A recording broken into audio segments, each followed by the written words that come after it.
Hello, everyone. Welcome to a new episode of The Business of YouTube. Today, we have finally a woman. We don't have too many women. I'm very glad to have one more.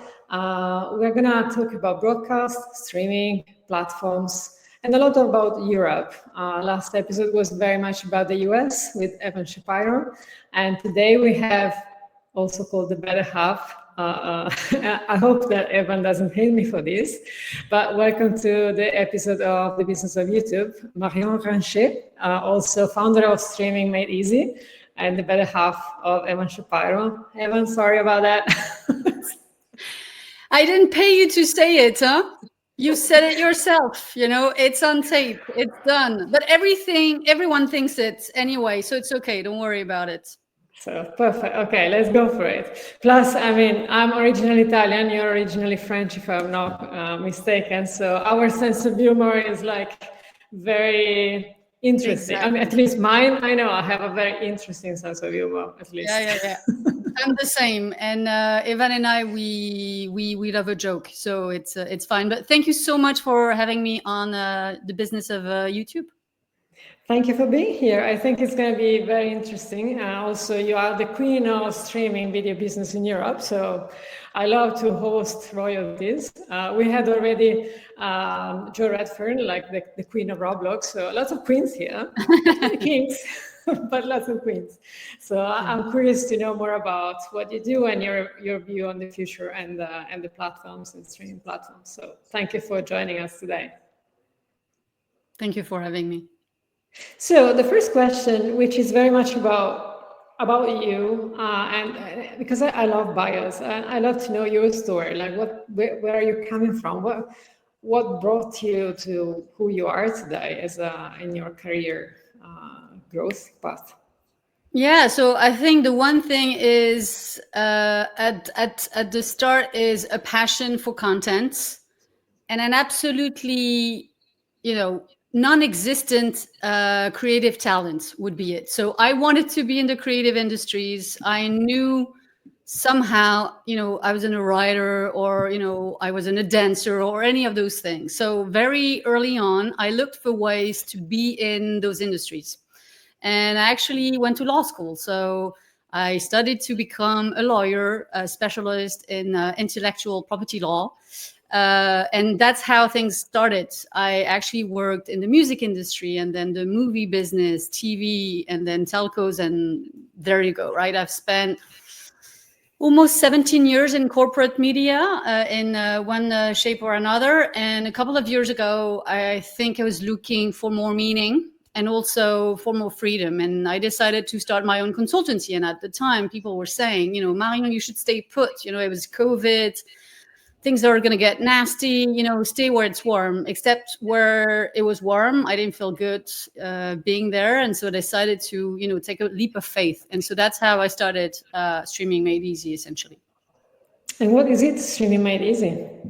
So it's a boutique consultancy. I'm helping companies within media and entertainment to launch and grow in Europe. I came out of working for a US company thinking, this is a very particular region, just like our sense of humor. Not everyone understands, what it takes to navigate and win in that region. And perhaps I could be of some sort of help. So I love that you said that I'm the queen of streaming in Europe, because that's really very much how I try to position myself. I saw there was, an opportunity to, showcase what this region is, standing for, what we do. And so I help clients, navigate, whether that's strategy, biz dev work, etc. And as I started this consultancy, of course, I wasn't the first nor the last consultant to leave corporate media. And so that's when I started writing.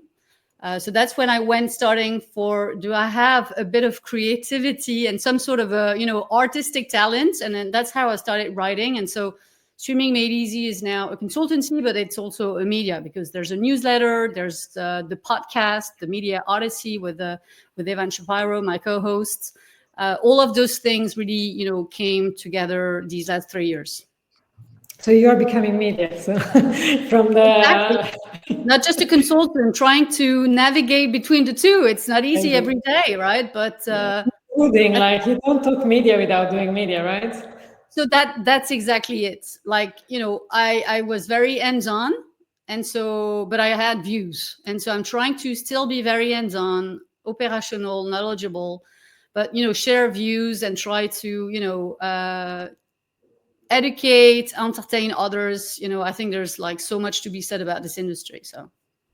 And also, I think, to your point, I think doing a lot of education, I think it's very useful in general because Yeah. it just creates a positive environment. I come from tech originally, and the way of working was always like try to give something. Yeah. Don't ask, just give, and that's gonna happen. And I think that ultimately it creates just a better environment for everyone, and it creates opportunities. And so definitely kudos to you. I think it's a smart way to work. It's more fun as well. Yeah, it is more fun. I mean, you'll tell me more about what you do as well, right? But it can be lonely. So I think that if as a solopreneur and entrepreneur, you see others are competitors, you are really doomed, to be alone and to move very slowly, right? I mean, there's so much that I'm doing on my own, but this podcast, it's been on my mind for years, and I wanted to do it with someone. So and I think that in just within 6 months we were able to achieve so much because we were together. So I truly believe in collaboration, and we'll speak to that. I think the industry really understands that more than maybe 5-10 years ago. Yeah, 100%. And also, I think that because everything is changing so much, I really don't see it as like pure competitive. Like Yeah. you don't need to be competitive. Like everybody's not a competitor. They might be at a certain point, but it's more of a big ocean rather than a small pool of shark. So Yeah. it's a matter of focus. Do you focus on the ocean or do you focus on the pool? And so I love that. That's a great metaphor. I'm going to steal that from you. Go for it. I probably stole it from someone, but I truly believe in that. I think that's when you're in the building phase, it's really about building, and just the more you Yeah, build, the better it is. And it's not about me against you or vice versa. Like it's boring. absolutely. Yeah. It's very boring. So now talking about the Queen speaking, or Queen of streaming. Now you're very familiar with, especially on the European side of the business. I mean, of course, on the American one, but you can translate very well on what is the European pros and cons, and Yeah. like the hard part of running a business in Europe, but also the opportunities. Now, Yeah. let's start from the opportunities. What do you see from the streaming platforms and opportunities? Like the biggest opportunity right now in Europe specifically? So, spoiler, it's not YouTube. So sorry, it's the business of Okay, YouTube okay, podcast. it was nice to talk to you. Yeah, exactly. Cheers. No, I mean, because I don't believe in one opportunity. I think what I'm trying to do with my consultancy and my writing and all that I do is really showcase the need to have, a very much a 360 strategy. And very often, folks they get that they are being multi-distributed. They are doing multiple types of partnerships to make sure that they reach audiences where they are at. The one thing they're not doing is they're not really looking at this with an omni-channel mindset, right? So it is multi-distribution, it's not omni-distribution, it's not flowing around, it's not focused on the IP. So to me, the biggest opportunity right now is really shifting from a channel or distribution channel strategy to be IP first, right? So you have the IP, it's at the center of everything that you do. And you look at every way, every opportunity to maximize the prominence of that IP, to boost engagement, the monetization, etc. That's when the flywheel starts. So to me, that's the biggest opportunity. This is why I'm saying it's not YouTube, or it's not just doing SVOD or doing fast and AVOD, etc. It's all of those things combined. Yeah, but no worries. I tend to agree, to be honest. I think that YouTube is highly misunderstood sometimes. but it's not YouTube or not YouTube. It's not like one fits all. And sometimes even when I talk to people, I'm like, why do you have YouTube? Why don't you just not have it? Like, let's start from there. And they're like, you're not supposed to say that. I was like, yeah, but let's start from you don't have it, okay? Yeah. Does it serve a purpose? Does it make sense? Because if it does, then it's part of a strategy. If it doesn't, well, ask yourself, what is the purpose of your strategy? And so I think YouTube is very, very powerful, but you need to know what's the purpose of it, like along with all of the other parts of the strategy. And so then if it serves a business purpose, then it's brilliant. It's absolutely brilliant. But it's part like with a lot more complex kind of strategy. And also it's funny that we did a webinar with a streaming OTT provider, and it was really about YouTube and OTT, for example, that in theory, like everybody's like, this cannibalization, I can't hear the word anymore. It's like, no, no, it's not, it's fine. And actually I stole a sentence from Paul McGrath, which he was like, from CBC, he was like, okay, let's start the other way around. You prove me there is cannibalization with data, and I trust you. Until then, there's no cannibalization. So not the other way around, because otherwise it's like you start from the wrong side of the. I completely agree. I love that you're quoting Paul McGrath. I mean, that episode was super interesting because he's really like, he's the strategy guy, and there's a lot of, boy and girl doing that exact job, at a lot of companies, broadcasters, streamers, etc., going through exactly the same challenges and questions, etc. And this quote, when he says, cannibalization is like the Loch Ness monster, we speak to it, but no one has seen it. I think it's fascinating. And so far we haven't seen signs of that. I do understand the concerns, not right away, but more of a long-term risk that platforms like YouTube or more widely social media do pose, right? Because there's the question of attribution. It's nice to be everywhere, but that's why I'm saying the opportunity is the IP.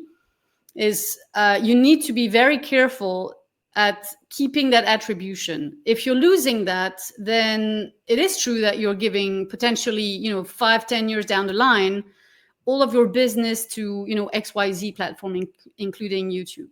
If people do not associate you somehow with that piece of content, that's the losing game. So I don't want to be too mean to folks who are still going through those challenges. I'm going through that myself. I wouldn't advise my clients to go all in on YouTube. The one thing I will tell my clients is to test and learn, which is again what Paul and everyone we've spoken to at Broadcasters have been doing around YouTube. So, and this is the same strategy that you should have on anything else. So you mentioned Joe Redfern, she's super keen on roadblocks. Same thing, do you want to put everything on Roblox? Maybe not. Do you want to try and test and learn to understand how you can push your IP within Roblox? Of course. Yeah, absolutely. And you can't avoid it, and you need to know, and you need to take your bets strategically, 100%. Yeah. But you need to know. You can't just hide yourself, because then it's not a strategy. But I've seen that too. It's like, it's very anecdotal, but I've seen that happening. And I think it's not, from the long term, it's not helping. So you just need to know where the value is. I totally agree on that one. Yeah, I agree with that. And just on, based on your experience and the fact that anyway, the ecosystem is changing. So there is a lot going on in general. And because I love data, and I guess you love data too, is really on numbers and operations as well. Like, is there any KPI that you think should be looked at more closely, and it's getting more and more important, and that you would suggest, like, to the executives, like, you need to really check this KPI over and over again right now? Yeah, it's time spent. I mean, I will say that up until COVID and the post-pandemic era, where the one number everyone was looking at was subscribers, right? And because we were at a moment in time where we were focused on SVOD. We thought SVOD was it, the Netflix model was it, no ads, etc. So that focused had a couple of caveats, right? You've seen streamers spend a lot of money chasing that KPI, trying to chase Netflix. And so at the time, we all knew this was the wrong KPI to chase, but those were the days. You see that change now, in not just because Netflix stops reporting subs, which I think is simply a lack of transparency. It's not because it's the main KPI that we should not have any insights into how many subscribers they have. But the thing is to truly measure the health of any service, whether you're talking music, video, anything. How many people used your service yesterday? How much time have they spent with you yesterday? I mean, that's the KPI, right? Because you can have, X million of subscribers. If people are not opening your app and using it daily, this is where you're missing out. And so what we're seeing with Netflix is that the number of hours per subscriber is actually, contracting. The global number of hours is growing, but the number per subscriber is going down, right? And so that's where there's meat to the bone, because you need to be in people's everyday life. When you do that, this is how we can monetize. People keep your subscription, or that attention can be monetized through advertising, etc. So the KPI is time spent, 100%. The other one that I would maybe combine with it is something that one of our guests on the podcast said, which is Yasmin Dawson. She's SVP Digital at BBC Studios, and she talked about the fandom KPI, right? So that's how much people love your brand. And how do you define the fandom KPI though? So I'll speak to how I see it, right? But to me, it's the emotional relationship that someone has to your service, your IP, how much they're willing to, spend their time and money, with you. Are they interested in the entire ecosystem around it? And then that ties back to the IP, an IP that is love. You're consuming it as much as you can, in as many places and according to as many different models as you can. So that's that type of fandom. I'm not necessarily just talking about the pure, hardcore fandom communities, when we talk about anime or sports, etc. But that very strong relationship to, the brand and the content. I think that's essential to nurture that. It can't be just a transactional relationship for your viewer, right? It's very short term otherwise. Right. So anyone who's besides the time spent, also wants to engage in any actionable kind of activity, being buying something or just do something with it in the funnel, basically, starting from watching the content to going down the funnel to the core, up to the core. Okay.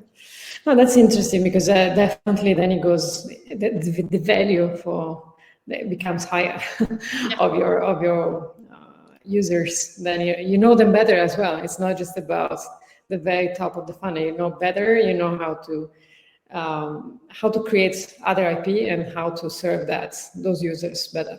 100%. Yeah. And do you think this is used nowadays as much, or not really? I think time spent is, right? I think this is, any work that is being done on producing content. Of course, you're here to bring people, in and have them watch. So I think that's very much a KPI that everyone is looking at. Do all of a company's activation activities, are they all geared towards that same goal of increasing time spent? I'm not sure yet that this is so much the case. And on the fandom, it really depends on who you ask. And those who are thinking IP first tend to be very viewer first, fandom first. Those who are still, focused on business models and, the type of distribution partnerships, etc., not so much. Interesting. And now moving on to the YouTube side of things, how do you see YouTube as a platform in the streaming war? Let's put it this way.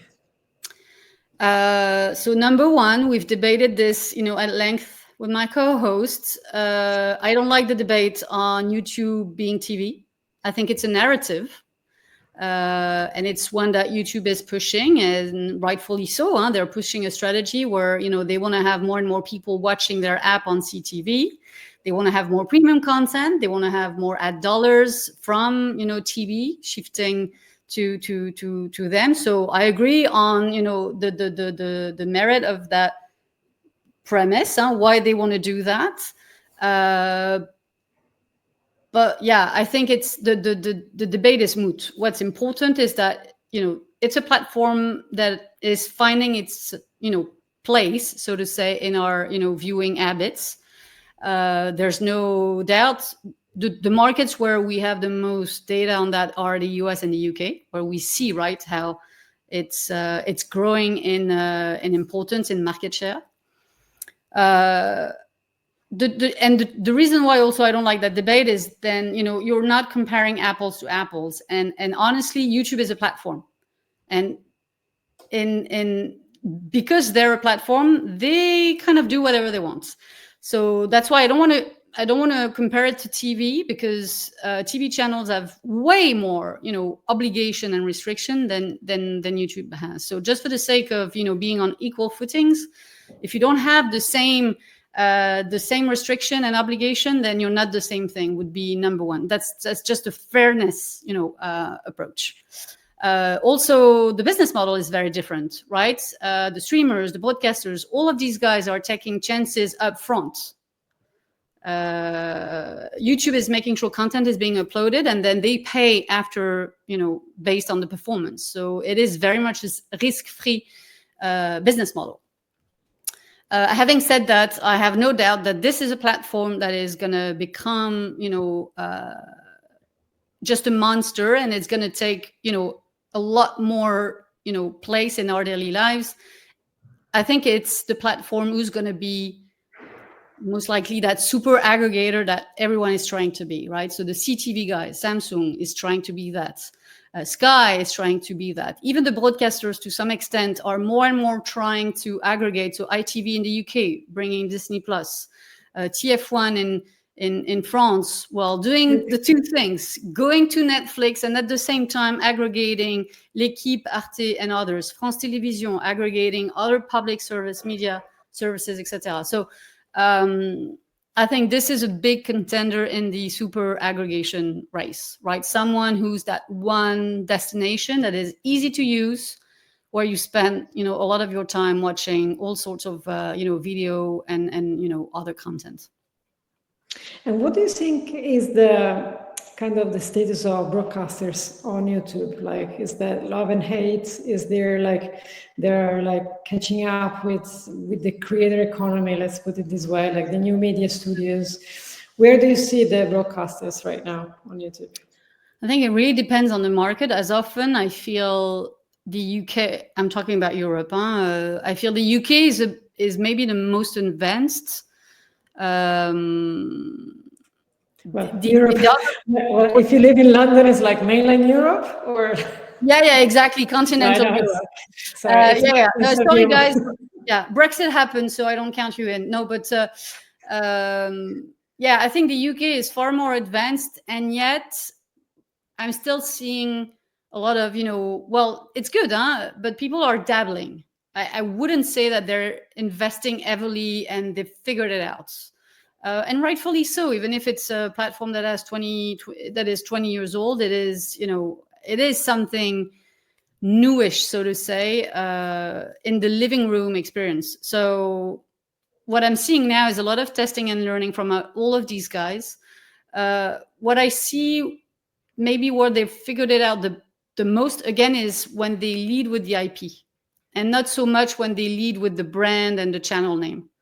And so a good example is, the BBC. They have a lot of channels, but where they've seen the most success is what BBC Studios has done, which is the commercial arm. And this is a studio that is focused on nurturing and growing IPs, not so much on growing, BBC 1, 2, 3, or so. And so in the rest of Europe, it's still very early on. And when I speak to European broadcasters outside of the UK, what they're saying is, we want to go there. We do have that concern that we're going to be missing out. At the same time, again, we're worried it's going to damage the rest of our business. And what is coming back more and more is the monetization is not there. So a lot of folks are saying, an hour on our channels or our own and operated, is worth so much more than on YouTube. So I think one of the things is that it's not just enough to give broadcasters the ability to monetize themselves. It's also a question of, seeing higher CPMs on that platform. And right now, the broadcaster says they're not seeing it, at least in European, a discussion that I've had. And is there any particular broadcaster that you've seen doing really shining on the platform, or on a commercial strategy to get the most out of it from a European side? Well, I'll have to put a pin on that because I'm actually working on a piece on that specific topic. So jury is still out. But stay tuned. I'll share the link to my newsletter, and there's going to be a bit more. Yeah, exactly. A bit of a cliffhanger, a bit of a teaser. No, but I will say that as is the one example that comes to mind, but it's very often the case. It's TF1 with the news. They've reached, I think, 1 million subscribers, and they're doing that's one of the examples that pops up. But having said that, I haven't looked at that closely enough to know for sure right now, just yet. But bear with me. I'll have an answer for you guys in a few weeks' time. All right, looking forward to it. Like cliffhanger mode on. And what's the difference you see, from an approach from the broadcaster in Europe compared to the US? I asked the same question to Evan, which was very interesting in the answer, because when he said it's socialism, and I was like, wait a second. I was like, socialism? I'm in the UK. He says that every time. Yeah. I'm not sure the word belongs here, but that's okay. Yeah, that's Evan being Evan. He says that every time. We did an episode with Bedrock Streaming about Europe, and he said exactly that. I think he said it a few times over the past season. It's like the shocking word. It's like, So what I think is very interesting with European broadcaster, including the UK this time, so everyone in Europe, I think so. They know, right, that linear TV is declining, that they're losing, new generation, etc. So they're in that fight already.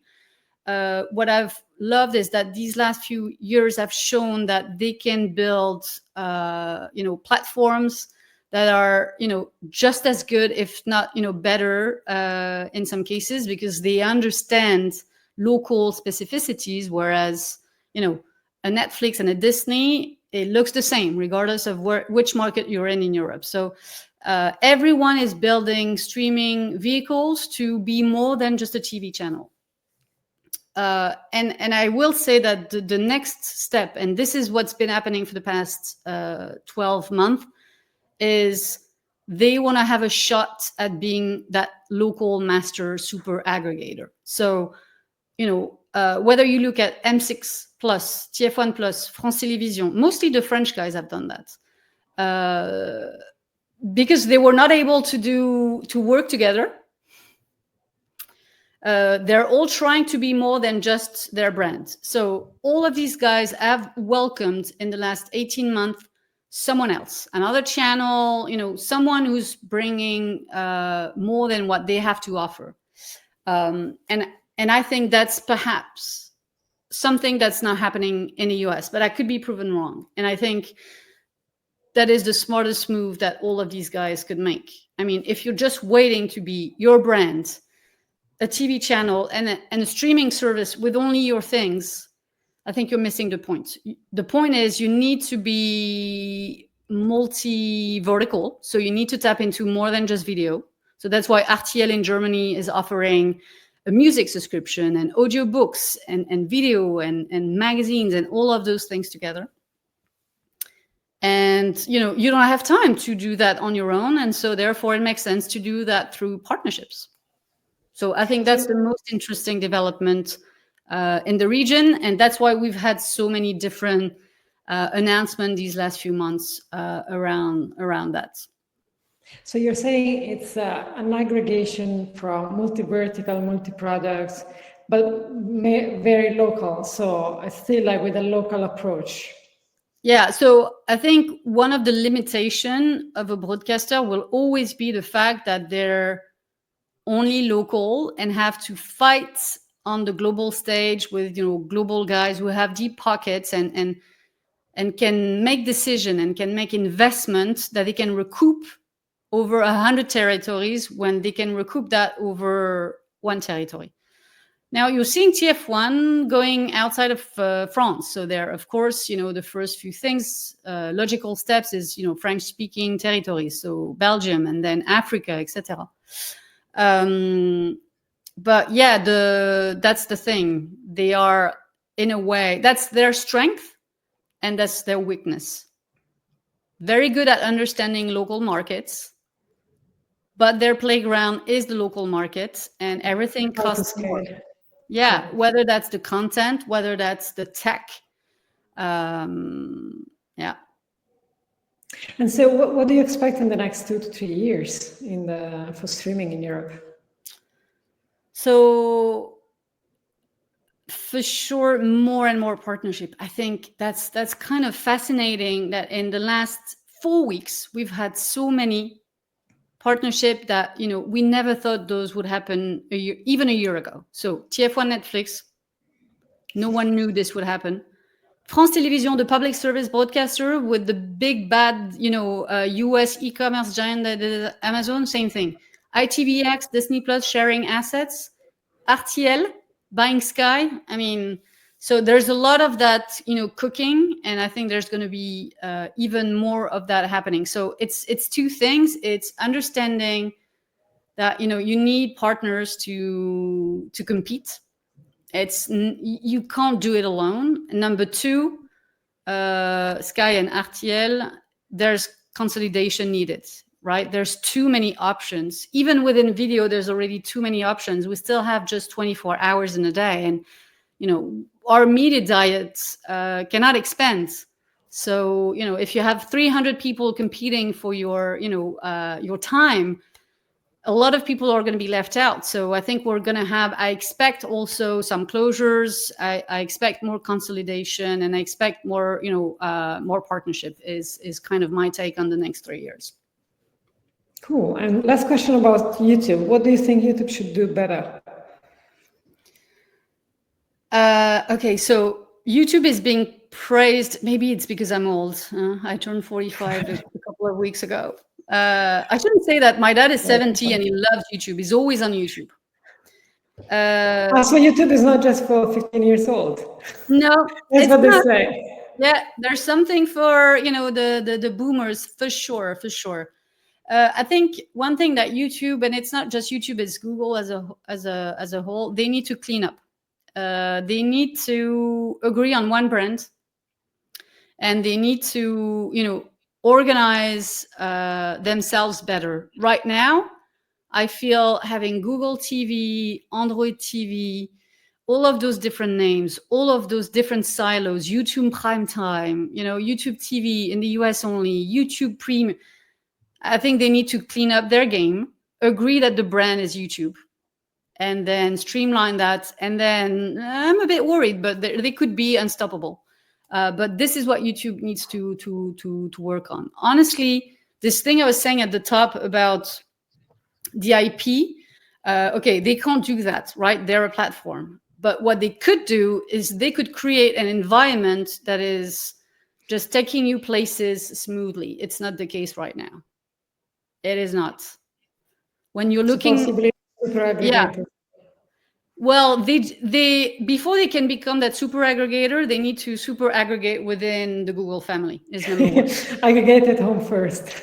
Yeah. Well, it's like that. You clean up your house, and then you can open up, and then you're on for business to clean up someone else's house. No, yeah, that's the one thing they should work on. Then, if you are asking me about the YouTube platform specifically, going back to the fact that I'm old, I do not like the way content is surfaced. I get lost. So that I don't like. But so the question is it going to look more and more like traditional TV and traditional streaming a la Netflix? The moment they do that, they will expand the number of people who will make this their, number one destination, but it's going to kill it for those who really love that, personalized algorithmic, discovery engine. So they're going to be more mature, but perhaps they're going to lose what makes them special. But this one thing that makes them special, me personally, I don't like it. It's causing me a headache. Yeah, discoverability, basically, just making sure that content is discoverable, but personalized in a way. So it's a personalized user experience. Like you like it more like TV style, and then somebody likes more algorithmic style. So it's just personalizing it that way. Yeah. So if anybody is listening from product, it makes sense. But discoverability has always been a thing. I mean, it's difficult and it's difficult for everyone, to be fair. But it's definitely an important part of the user experience. Now, very, very last question. What are you most proud of? Personally or for my region? Your call.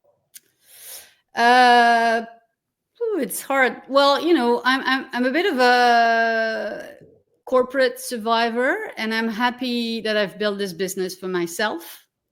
I'm loving, every minute of it, and I've proved myself that I could do those amazing things. You would have asked me, 4 years ago, I would have been like, no way. So, that and pushing boundaries is what I love the most. And just to tie it with what I do and the region, well, I'm happy to be championing Europe. I think, I really love what the Americans do. They're really good at storytelling. They're really good at, marketing themselves. And I think we should take notice and we should do the same. And so that's what I'm trying to do day in, day out, is give us, a bit of confidence in what we do, and be less humble, be a bit more like the American and say, we're really good at this, So that's what I'm proud of, championing every day with my business. Fantastic. Well, thank you for your time in the chat, Marion Ranchet. I'm trying to say it correctly. Doing my best.